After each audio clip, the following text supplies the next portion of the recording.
Hello, everyone, and welcome. My name is Katie Landis, and I'd like to introduce you to Karen, one of my past clients. So good to see you, Karen. Hi, Katie. Yeah, really good to see you as well. Thanks for inviting me. So, when we last saw each other, you had lost, I think you wanted to lose £21 and you were kind of 17, 18 when we stopped working together. You'd lost about that much. Is that right? Yeah, that's right. And Yeah. how has it been since you left me? So I've lost £21 now. So I'm up to Fantastic. £21. Yeah. I've kept pretty much to the strategies that we've talked about. I've used lots of the strategies that we've talked about through our sessions. And yeah, my whole thinking about food has changed. So I love I the feel fact you've just talked about thinking, because when you first came in, you thought it was going to be more about food. And what we worked on was more the thinking and the life and stress and managing all of that to then deal with the food. So, do you want to talk a bit about how it was when you first came into our first session? Yeah, so when I came to you, I was not in a great place. So I was very tired all the time. I was lethargic. I wasn't dealing with stress very well. I had been poorly, so I'd had COVID, and then I'd just had infection after that. And I was just my eating had become mindless, I thought. So it was just kind of grabbing food without even thinking about it. And I'd started, I'd put on quite a lot of weight. It was quite upsetting. And I remember you said that one of your biggest challenges was all the food that came into the office. Tell me a bit about that and how that changed and how you overcame those challenges. Yeah, so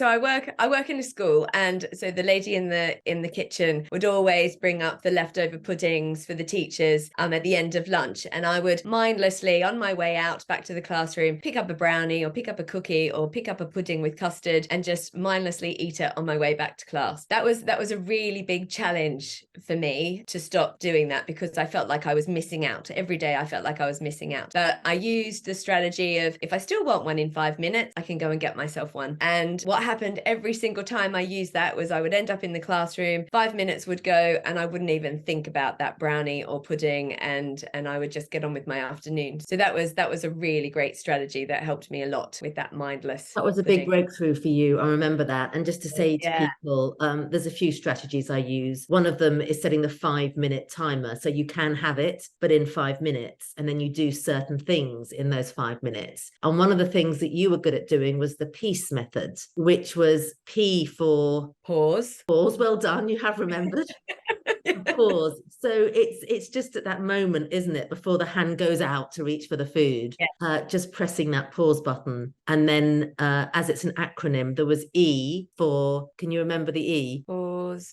Evaluate. Evaluate. So you Yeah. evaluate where Next you're one. at, what's Yeah. going on, and what emotion. Then there Yeah. was A, Acknowledge. acknowledge where you're at. So I'm frustrated, I'm upset. And C was for choose. So you can Yes. actually choose something that aligns with what you want in your life. And then Yes. E for empower for whatever you've chosen. If you've eaten it and you've put it off for 5 minutes, you've made progress. Yeah. And I remember that making a big difference in your life. And now you don't even do not go through the peace method now. You just pause 5 minutes and it just sort of happens. What happens with you? Yeah, so I don't really go through all those processes anymore. I tend to use, like, I just stop and I actually think, why? I just do that pause. Why am I eating it? And most of the time, I would say, 98% of the time, I would come back to those emotions, and I'm bored, or I'm feeling a bit low, or I feel a bit stressed, or I feel sometimes it's even, I feel really happy, I need a reward. And then you kind of work through that process of like, well, I can reward myself in other ways, or if I'm bored, I can go and do something else. So actually understanding my emotional eating and why I'm choosing to do that has allowed me to just stop and think rather than be mindless, I suppose. And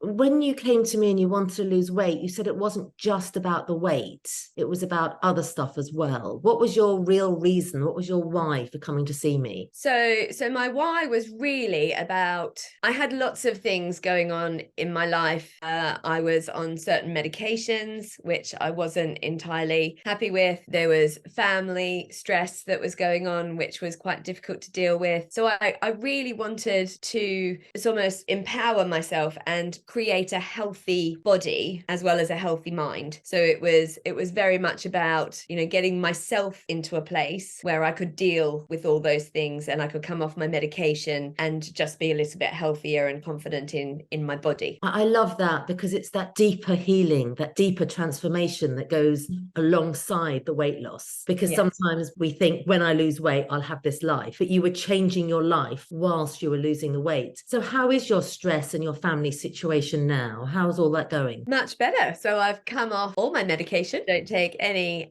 medication anymore. Under your doctor's care, of course. Yes, of course. Yes. Yeah. I had to, one of the medications I had to kind of slowly wean myself off. But I remember we did that together as well. Yes. So whilst I had my doctor's evaluations and assessments along the way, we kind of worked through that as well. My home life is much better. So everybody is happier. My husband, my children. It's just a Why is that? Sorry to interrupt, but why do you think everybody's happier? Probably because I'm in a better place. That is fantastic. It really is like a ripple effect. Yeah, it is. And you work very hard at changing your perspective on things, actually. I did, because what I found actually is, whilst I was feeling the stress, it was probably a lot of the stress was actually caused from my own behavior. So my own behavior created an environment which then stressed other people out, which then, projected the stress onto me as well. So it kind of was a cyclical thing. But so if I changed myself, then that whole dynamic kind of changed, and then allowed everybody to have their own space and their own good feelings about themselves. Yeah, that's really great to hear. And also another thing that I noticed with you was that obsession with food seems to have dissipated. It was all about, what's the treat going to be at school? And then if you didn't have it, I've missed out. And something changed along the way. And you felt, well, you tell me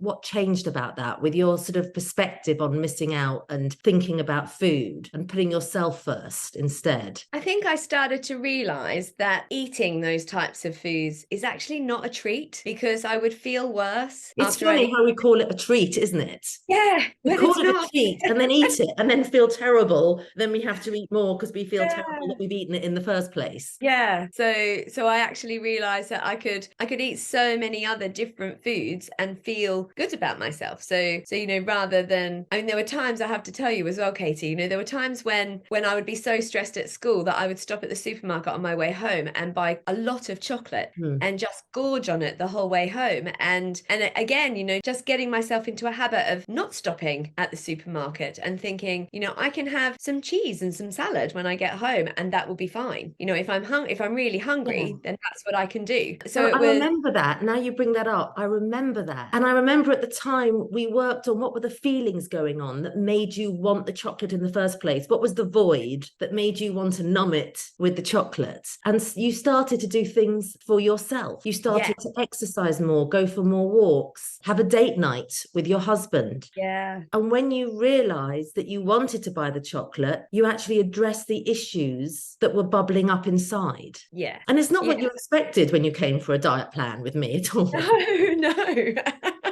And it was all about, you're right, it was all about the self-care. The self-care, which is, I'm always into extreme self-care. People think it's selfish, but we have so much more to give when we look after ourselves. Yeah. It's so great to hear that. And that you have been losing weight since you've seen me, but very slowly. Is that right? Yes. So I'm trying to think. 21 and we were like 17, 18. Because you wanted to lose just over 21 pounds. It was like 24, 25. So you've still got a few more pounds you want to lose. Do you feel that is still continuing, that work, even though we're not together? I think so. I feel as though just my habits have changed, and that's a really big breakthrough for me. So my habits have changed, which has allowed me to kind of stick to the strategies and the expectations of what I will eat and how I will eat it and how much I will eat. It's not restrictive. It's just changing your habits. I love that. So yeah. Karen, thank you so much for giving up your Sunday morning. So lovely to see you again. And please get in touch when you've reached that extra, that goal that you wanted at the beginning. Yeah, those really like stubborn last few pounds. Exactly, the last few pounds. And enjoy the rest of your Sunday. Thank you so much. Thanks a lot, Katie. Lovely to see you. Bye.